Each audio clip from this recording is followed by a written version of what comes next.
On a freezing afternoon in February of 1957, a young man pulled his car off a quiet road outside Philadelphia.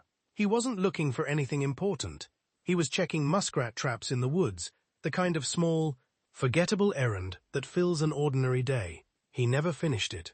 Walking through the brush, he saw a cardboard box half hidden in the weeds, the kind of box a department store might use to ship a bassinet. And inside that box was a child, naked, bruised, wrapped in a cheap flannel blanket like something meant to be thrown away. The man stood there, and then, and this is the detail that should unsettle you before we go any further, he got back in his car, and he drove home. He didn't call the police, not that afternoon, not that night. It would take him almost a full day to make that phone call. By the time officers arrived at that patch of woods, whoever left that little boy on the side of the road was long gone, and any trace of them was already fading into the cold Pennsylvania dirt. For the next 65 years, that child had no name. No mother ever walked into a police station asking where her son was. No father ever filed a report. No relative, no neighbor, no teacher, no doctor ever came forward to say, "I know that boy." A 4-year-old human being vanished from the world so completely that the world didn't even notice he was gone. In 2022, advances in DNA science finally gave him back his name. But identifying him only answered one question. It left behind a darker one. A question investigators still cannot answer today. Who did this to him? And how does a child disappear so completely that not one person on Earth ever asks where he went? Stay with me.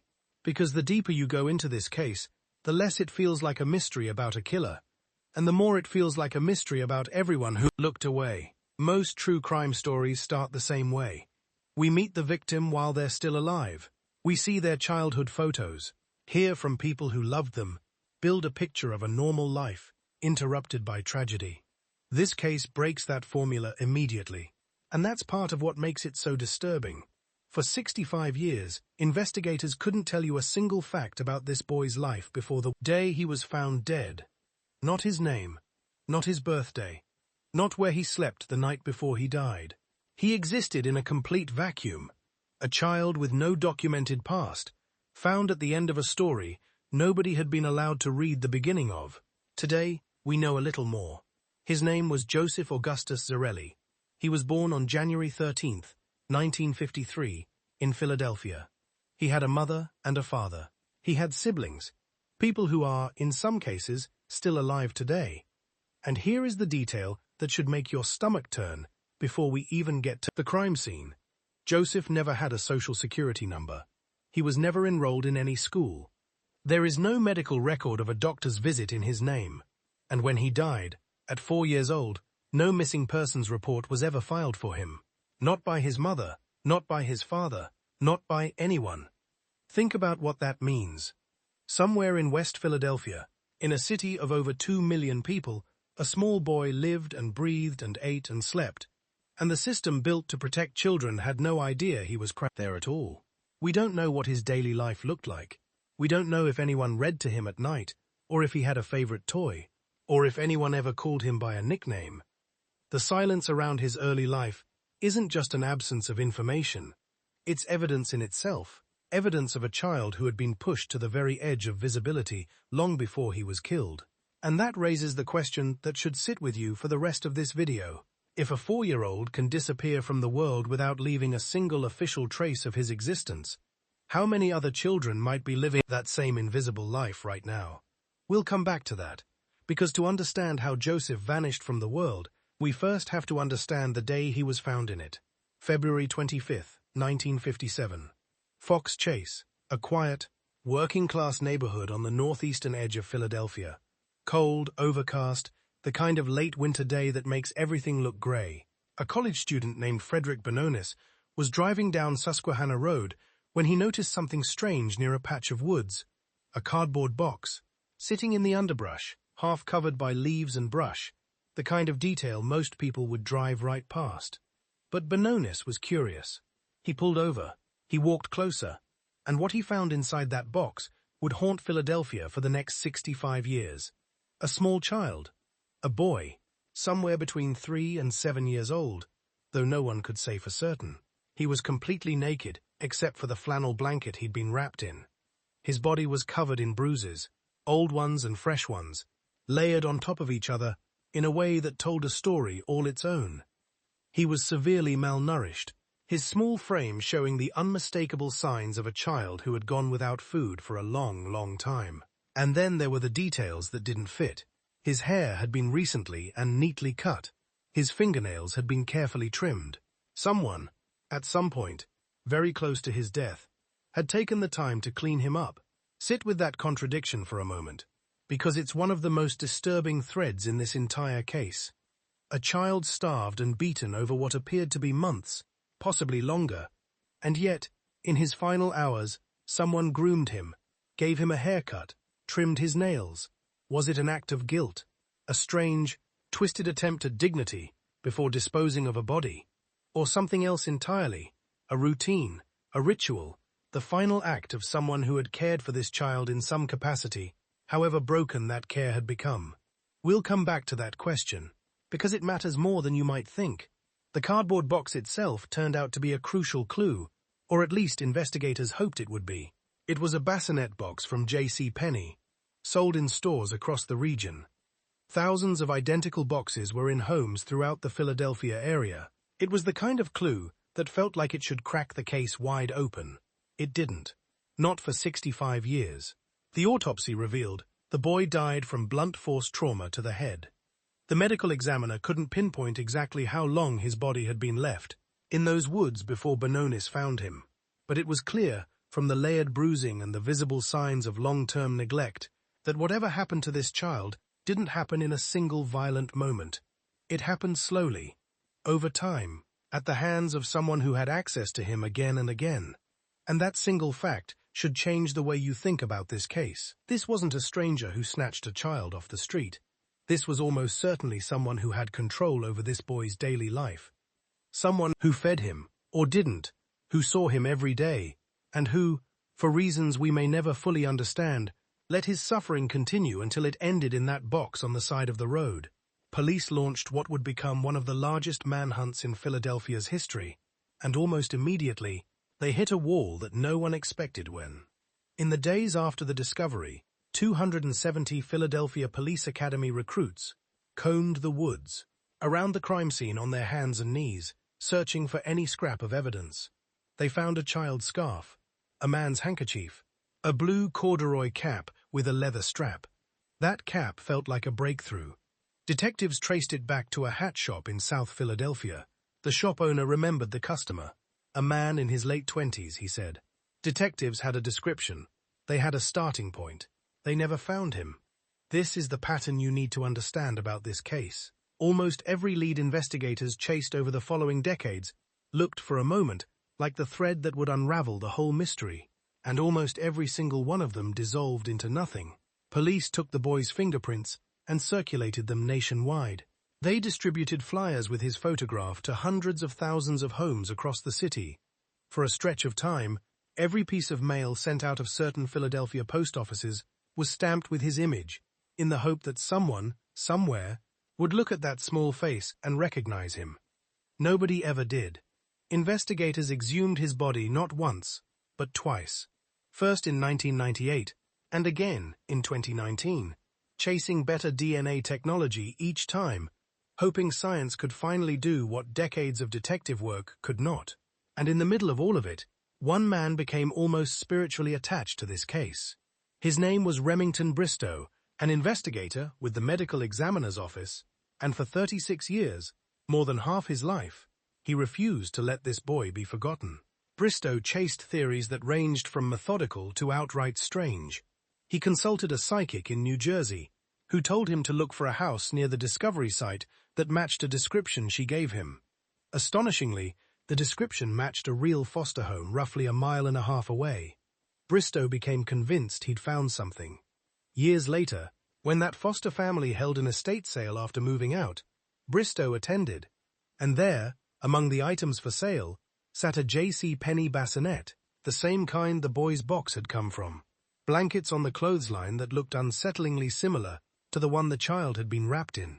For years, Bristow believed the boy might have been the secret child of the foster father's stepdaughter, a baby hidden away, and ultimately disposed to protect the family from scandal.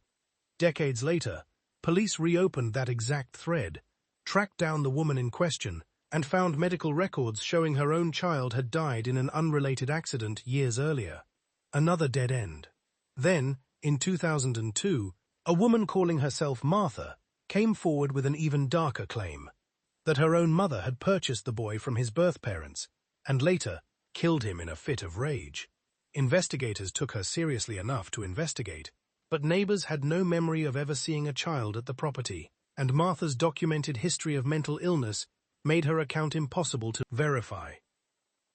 By the early 2000s, the case, once known as America's Unknown Child, had become something close to folklore in Philadelphia.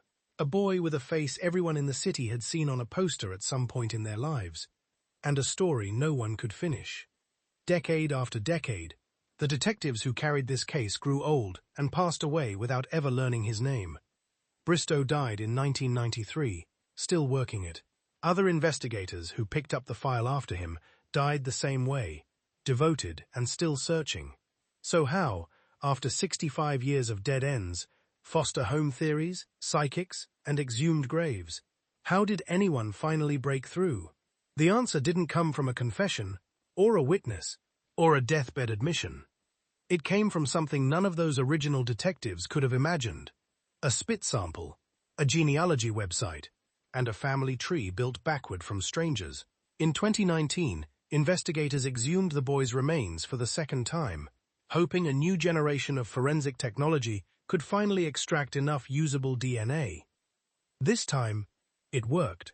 That genetic profile was uploaded into public genealogy databases, the same kind of websites millions of people use to find long-lost relatives or trace their ancestry for fun.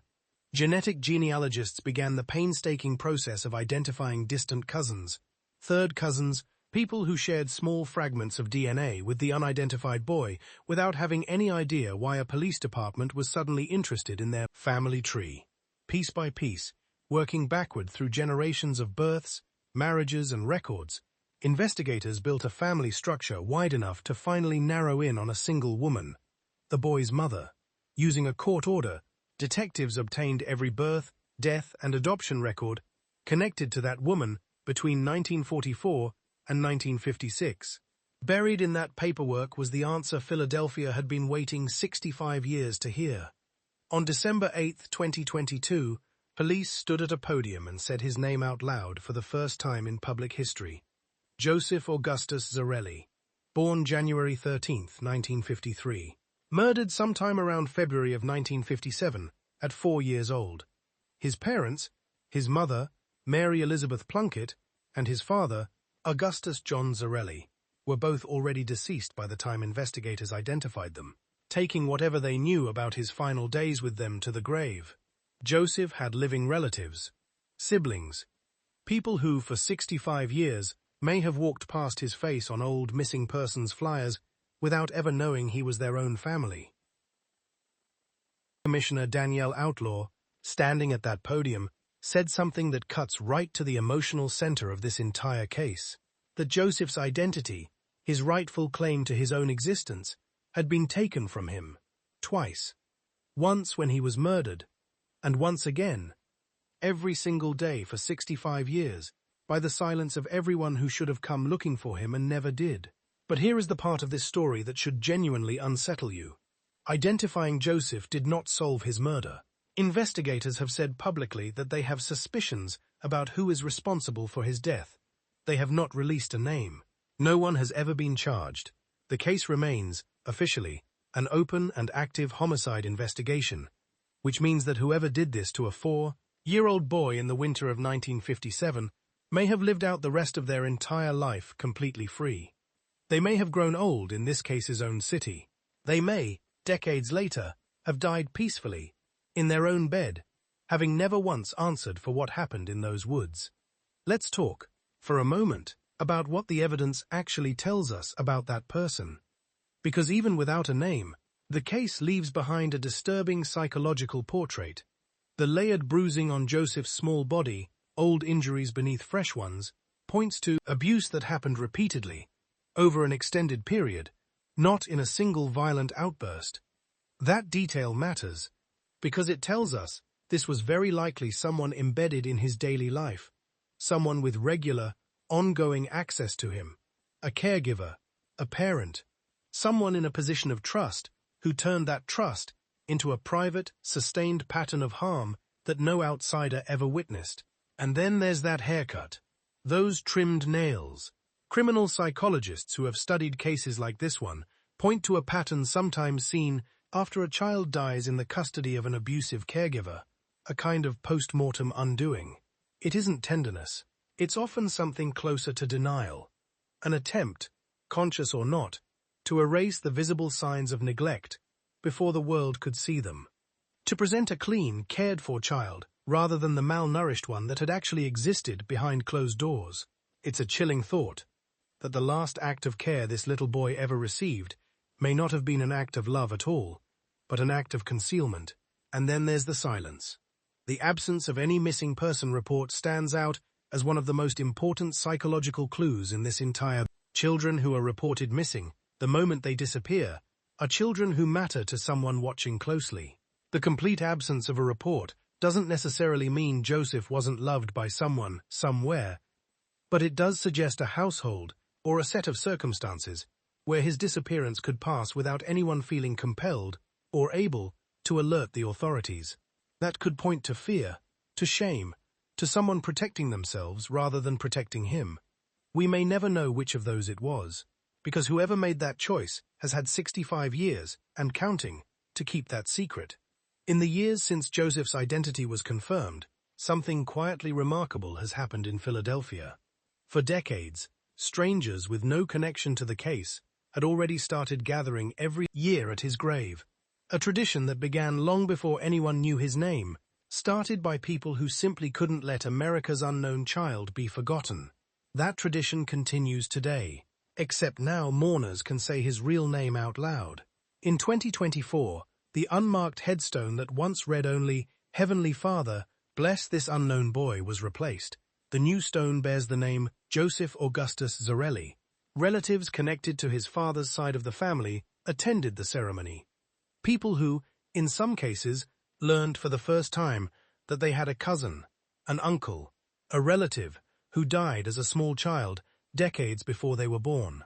Many of the original investigators never lived to see this moment. Remington Bristow, who spent 36 years of his life on this case, died nearly 30 years before anyone learned the boy's name. Detectives who inherited the file after him passed away the same way, having given enormous portions of their own lives to a child they were never related to, never met, and never stopped trying to bring justice. There's something worth sitting with in that. For 65 years, this case survived not because of a single brilliant breakthrough, but because ordinary people, police officers, medical examiners, even strangers who simply read about it in the newspaper, refused to let a nameless little boy be erased a second time. And the story still isn't finished.